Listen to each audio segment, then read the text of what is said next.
Hello students, good morning. Saraswati Shishukunj Bagwala welcomes. વિદ્યાર્થી મિત્રો, પ્રકરણનો અભ્યાસ કર્યા પછી હવે આપણે જે ચાલેલ પ્રકરણ છે એ પ્રકરણનું પુનરાવર્તન કરીએ છીએ. આગામી બે વિડિયોમાં આપણે પ્રકરણ નંબર 2 બહુપદીનું પુનરાવર્તન કર્યું. હવે પ્રકરણ નંબર 3 દ્વિચલ સુરેખ સમીકરણ યુગ્મ. બરાબર છે? આ ચેપ્ટરની અગત્યની રીતોનું પુનરાવર્તન કર્યું. વિદ્યાર્થી મિત્રો, તમને યાદ હશે કે ax + by + c = 0. અહીંયા બે ચલનો ઉપયોગ થાય છે અને બંને ચલની ઘાત 1 1 છે. તો આવા સમીકરણને આપણે શું કહીએ છીએ? દ્વિચલ સુરેખ સમીકરણ, કે જ્યાં a² + b² ≠ 0. અર્થાત કે a અને b એક સાથે શૂન્ય હોઈ શકે નહીં. અને abc belongs to આવા સમીકરણને દ્વિચલ સુરેખ સમીકરણ કહે છે. હવે વિદ્યાર્થી મિત્રો, જો આવા બે સમીકરણ એક સાથે લેવામાં આવે, બરાબર છે, આવા બે સમીકરણ એક સાથે લેવામાં આવે તો એને આપણે શું કહીશું? દ્વિચલ સુરેખ સમીકરણ યુગ્મ. અને આ પ્રકરણમાં આપણે દ્વિચલ સુરેખ સમીકરણ યુગ્મનો ઉકેલ મેળવવાની વિવિધ રીતનો અભ્યાસ કરેલ છે. એનું પુનરાવર્તન પણ કરી લઈએ. તો વિદ્યાર્થી મિત્રો, તમને યાદ હશે કે દ્વિચલ સુરેખ સમીકરણ યુગ્મનો ઉકેલ મેળવવાની મુખ્ય બે રીત છે: ભૌમિતિક રીત અને બૈજિક રીત. ભૌમિતિક રીત એટલે કે આલેખ દ્વારા ઉકેલ મેળવવો, અને બૈજિક રીત જેમાં ત્રણ રીતોનો સમાવેશ થાય: એક આદેશની રીત, એક લૂપની રીત અને નંબર 3 ચોકડી ગુણાકારની રીત. આપણે દરેક રીતનું એક એક ઉદાહરણ લઈને પુનરાવર્તન કરી લઈએ. ચલો વિદ્યાર્થીઓ, આપણે આદેશની રીતનું એક ઉદાહરણ લઈ લઈએ અને આ રીતનું પુનરાવર્તન કરીએ. ઓકે, તો ઉદાહરણ આપેલું છે 3x + 4y = 65, 2x + y = 35. આપણે x અને y ના એવા જવાબ મેળવવાના છે કે જે બંને સમીકરણનું સમાધાન કરે. ઓકે, ચલો વિદ્યાર્થીઓ, આદેશની રીતના સ્ટેપ તમને યાદ છે. શું કરવાનું છે? સૌપ્રથમ બેમાંથી એક સમીકરણ પસંદ કરવાનું, એક અથવા બે. કયું સમીકરણ પસંદ કરવું સહેલું બને? તો જેમાં ચલનો સહગુણક 1 આપેલો હોય, જેમાં ચલનો સહગુણક 1 હોય એવું સમીકરણ પસંદ કરવું સહેલું બને. અહીંયા જોઈ શકાય છે x નો સહગુણક 3, y નો સહગુણક 4, x નો સહગુણક 2, y નો સહગુણક નથી ગણ્યો, એનો મતલબ 1. તો આપણા માટે આ સમીકરણ પસંદ કરવું સરળ બને છે. તો આપણે કહીએ અહીંયા સમીકરણ 2 ક્લિયર. સમીકરણ આપેલું છે 2x + y = 35. આ પહેલું સ્ટેપ પૂરું થયું કે બેમાંથી એક સમીકરણ પસંદ કરો. હવે પસંદ કરેલ સમીકરણમાંથી ગમે તે એક ચલ મેળવો, એટલે કે x ને કરતા બનાવવો અથવા y ને કરતા બનાવવો. તો એમાં પણ જેનો સહગુણક 1 હોય એને કરતા બનાવવો વધુ સહેલું રહેશે.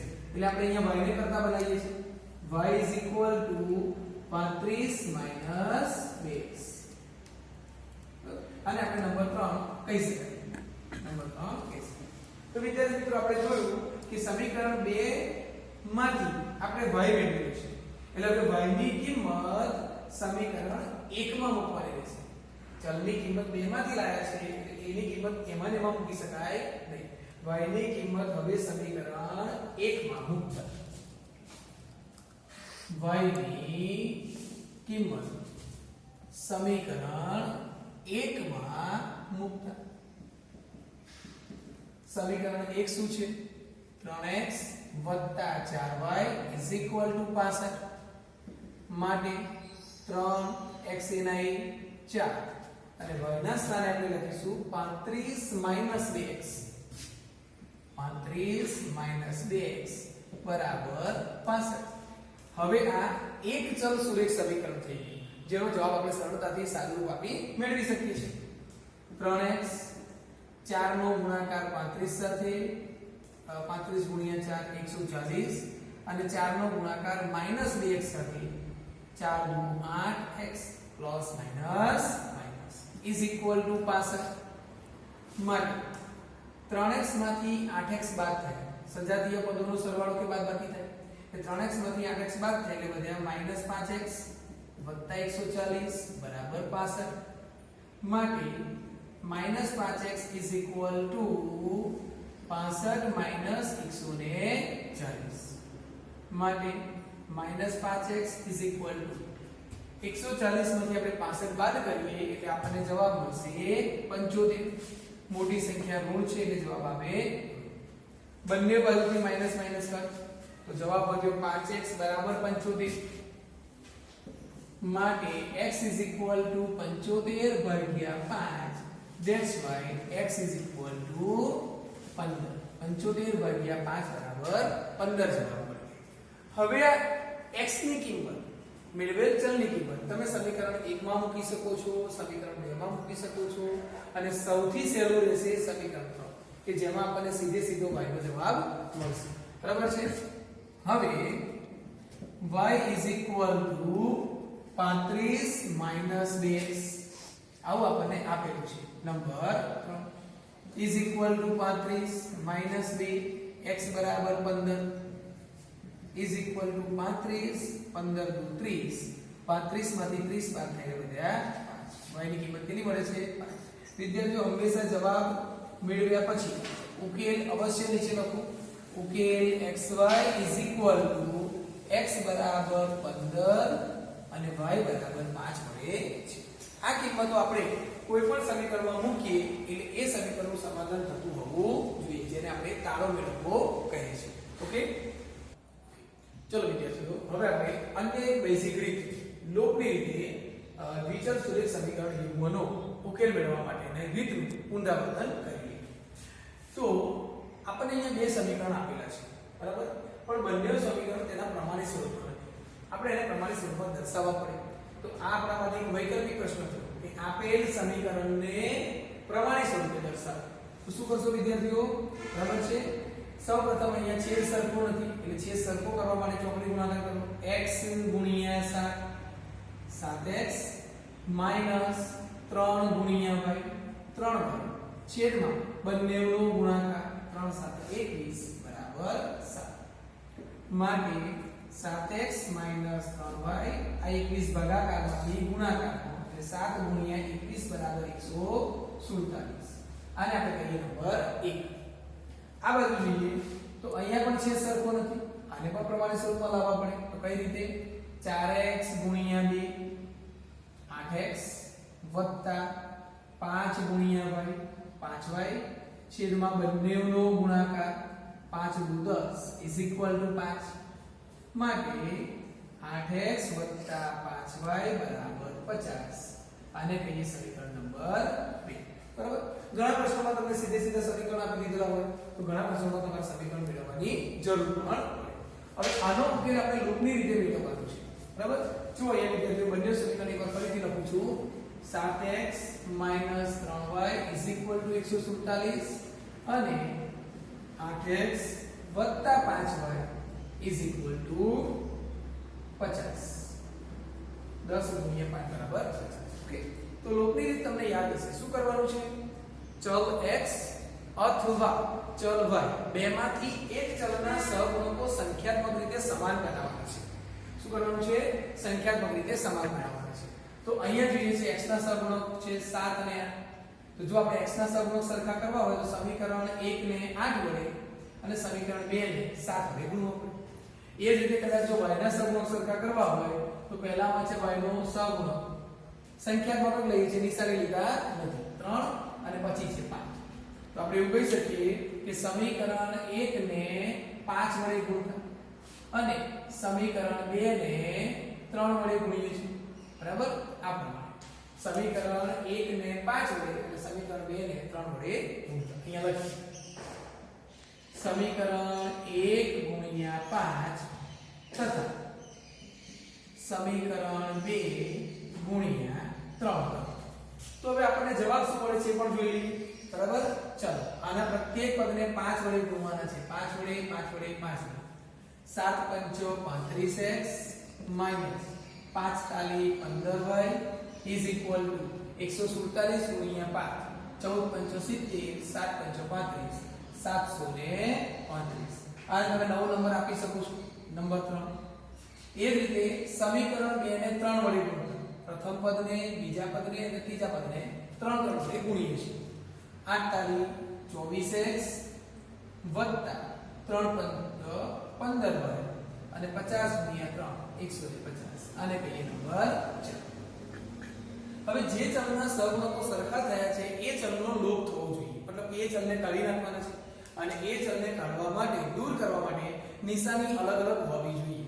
અહીંયા ઓલરેડી નિશાની અલગ અલગ છે તો પછી આપણે નિશાનીમાં ફેરફાર કરવાની જરૂર નથી. એનો મતલબ કે સરવાળો કરતા 15y માંથી 15y બાદ થાય છે, બાકીનું સાદુરૂપ આપીએ 35x + 24x = 5 અને 4 9 3 ને 5 59x બરાબર 5 3 ને 5 8 7 અને 1 8 59x બરાબર 885 માટે x = 885 ભાગ્યા 59 અને આનો ભાગાકાર કરીએ એટલે આપણને x નો જવાબ મળશે વિદ્યાર્થીઓ 15.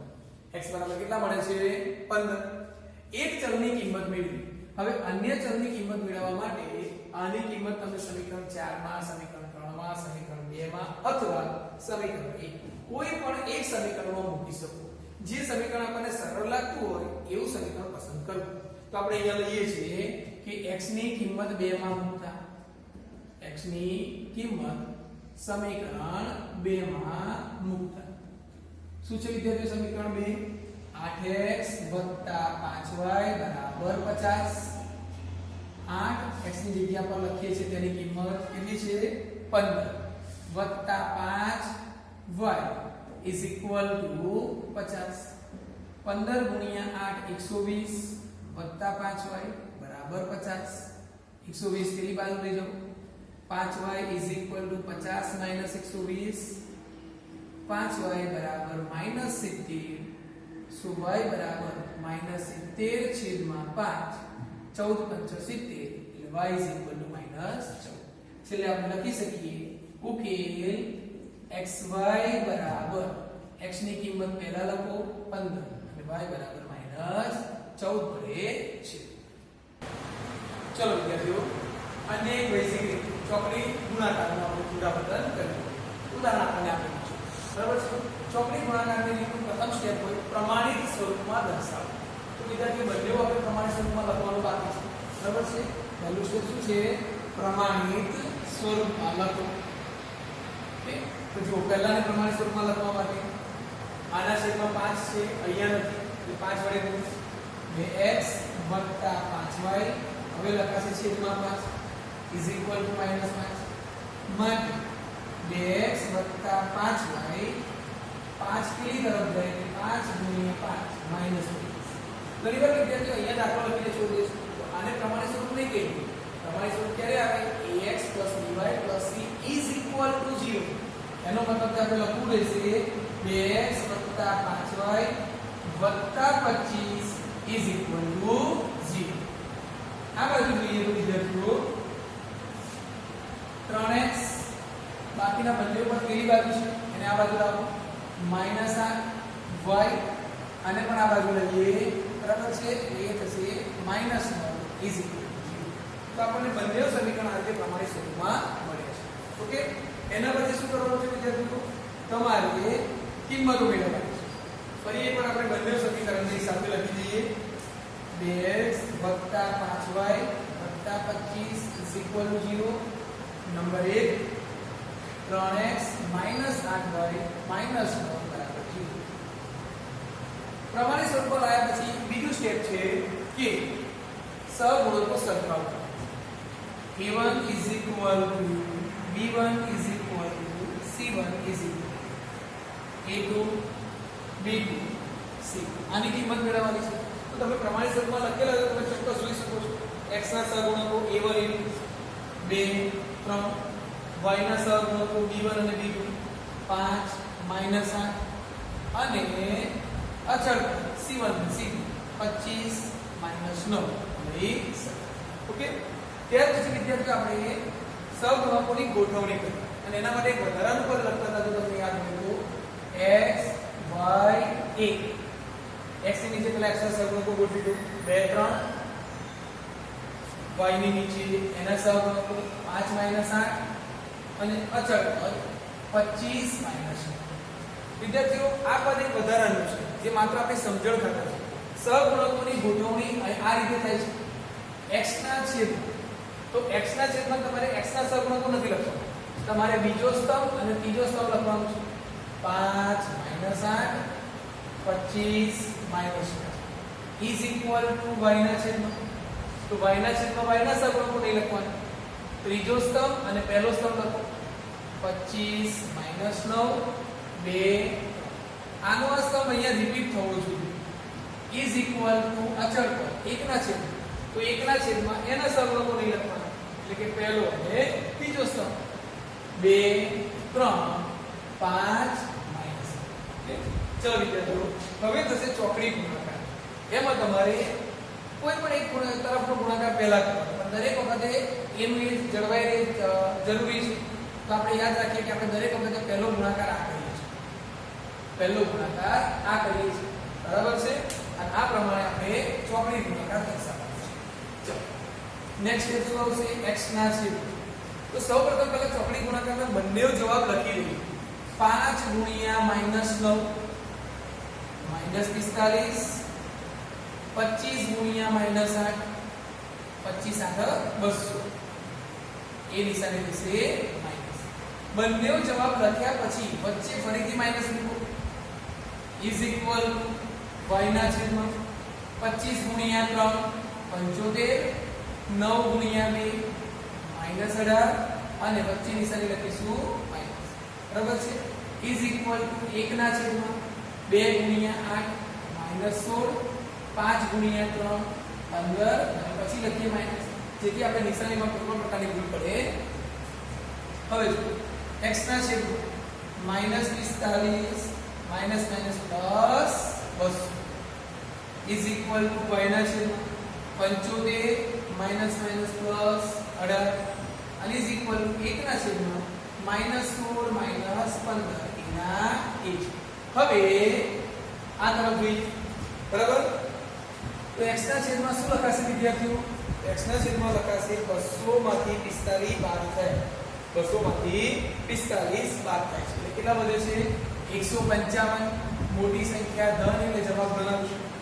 y ના છેદમાં 75 + 18 75 ને 10 85 85 એટલે 8 93 અને ઇઝ ઇક્વલ ટુ 1 ના છેદમાં -16 -15 નિશાની સરખી એટલે સરવાળો, ઋણ સંખ્યાનો સરવાળો ઋણ. અહીંયાથી પણ એક વૈકલ્પિક પ્રશ્ન શરૂ થયા વિદ્યાર્થીઓ કે આપણે છેલ્લે x અને y ની કિંમત મેળવવા માટે પ્રથમ પદને અચળ પદ સાથે અને આ પદને પણ અચળ પદ સાથે સરખાવવાનું રહેશે, બરાબર. તો લખીએ અહીંયા x ના છેદમાં 155 ઇઝ ઇક્વલ ટુ 1 ના છેદમાં -31 અને બીજી તરફ y ના છેદમાં 93 ઇઝ ઇક્વલ ટુ 1 ના છેદમાં -3. હવે શું કરશું કે x ને કરતા બનાવો, એનો અર્થ એવો થયો કે 155 ભાગાકારમાંથી એક સાથે ગુણાકાર બને 155 છેદમાં -31. x ઇઝ ઇક્વલ ટુ 155 ને 31 વડે ભાગાકાર કરીએ એટલે જવાબ આવ્યો 5 પ્લસ માઈનસ માઈનસ. અહીંયા y ને કરતા બનાવીએ એટલે y ઇઝ ઇક્વલ ટુ 93 ગુણ્યા છેદમાં -31 અને આ બંનેનો ભાગાકાર થશે 3 પ્લસ માઈનસ. તો આ પ્રમાણે આપણે ચોકડી ગુણાકારની રીતે વિચલ સુરેખ સમીકરણ યુક્તનો ઉકેલ xy બરાબર -5 અને -3 મેળવી શકીએ છીએ. ચાલો વિદ્યાર્થીઓ, હવે ત્યાર પછીનું એક ઉદાહરણ જોઈએ જે પરીક્ષાની દ્રષ્ટિએ અગત્યનું છે એમ કહી શકાય, બરાબર. આનું સાદું રૂપ આપીએ તો આ xy જે ભાગાકારમાં છે એનાથી આ તરફ લઈ જઈએ ગુણાકારમાં, તો આપણે એને આ પ્રમાણે લખી શકીએ 6x + 3y is equal to 6x અને આ તરફ જોઈએ તો 2x + 4y is equal to xy ગુણાકારમાં જઈને લખાય 5xy. વિદ્યાર્થી મિત્રો, શક્ય છે કે પ્રશ્ન તમારો અહીંયાથી પણ શરૂ થાય. પ્રશ્ન આ રીતે પણ પૂછી શકાય. પ્રશ્ન પૂછવાની રીત આ પણ હોઈ શકે કે જેમાં xy સાથે હોય. તો આપણે ચર્ચા કરી હતી કે જેમાં પણ xy સાથે હોય એનો મતલબ કે એની ઘાત 2 થઈ. તો આ હવે સુરેખ સમીકરણ નથી, બરાબર છે. xy સાથે હોવા જોઈએ નહીં, આ સુરેખ સમીકરણ નથી. એનો મતલબ કે આપણે એને સુરેખ સમીકરણમાં પરિવર્તિત કરવા હોય તો xy કાઢી નાખવો પડે અને xy કાઢી નાખવા માટે દરેક પદને xy વડે ભાગો. દરેક પદને